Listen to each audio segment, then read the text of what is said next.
Nakiisa ang Kamara sa pangunguna ni House Speaker Martin Romualdez sa pagdiriwang ng Araw ng Paggawa. Aniya, ang tunay na diwa ng Labor Day ay maghatid ng makabuluhang pagbabago sa buhay ng mga manggagawang Pilipino.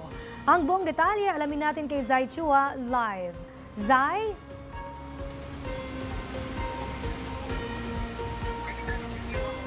Zai?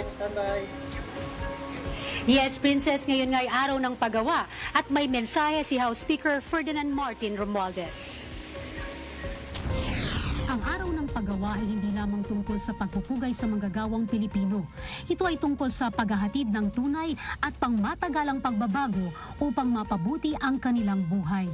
Ito ang mensahe ni House Speaker Martin Romualdez ngayong Labor Day. Sa kanyang opisyal na mensahe, idiniin ni Speaker Romualdez na higit sa pagkilala, ang tunay na diwa ng Labor Day ay magdala ng pangmatagalang reforma at makabuluhang pagbabago sa buhay ng mga manggagawa. Ito aniya ang tinutukan ng kanyang liderato simula pa lamang noong 19th Congress. Muli niyang inilala ang pangako sa mga manggagawa at inisa-isa ang mga napagtagumpayang batas sa ilalim ng gabay ni Pangulong Ferdinand R. Marcos Jr.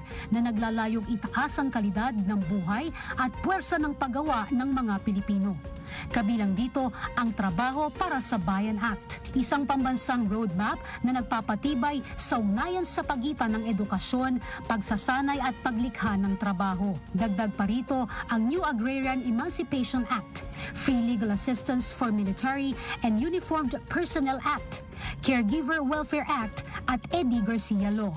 Pinalakas din ang mga proteksyon sa karapatang mag-organisa sa pamamagitan ng pagbabawal sa pakikialam sa mga union, pagbabawas ng mga collective bargaining cycle at pagtiyak na hindi madaling makansela ang mga nagpaparehistro ng union. Itinatag din ang programang Tupad o Tulong Pangkabuhayan sa ating disadvantaged o displaced workers at inalis ang mga bayarin para sa mga dokumento ng gobyerno na kinakailangan ng mga mahihirap na naghahanap ng trabaho. Pinahusay din ang proteksyon para sa mga overseas Filipino workers sa pag-iingat ng mga remittances, pagpapalawak ng pondo ng aksyon para sa legal at welfare assistance at pag-alok ng pinansyal na edukasyon sa kanila at kani-kanilang mga pamilya.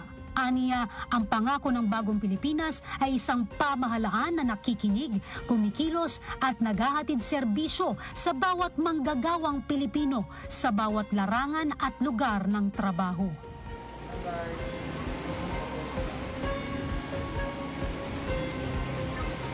Yes, Princess, ayon kay Speaker Romualdez, hindi sapat ang isang araw para ipagdiwang ang araw ng paggawa, kaya patuloy ang paggawa ng mga batas at mga programa para sa isang maganda at matagumpay na buhay sa ilalim ng isang bagong Pilipinas.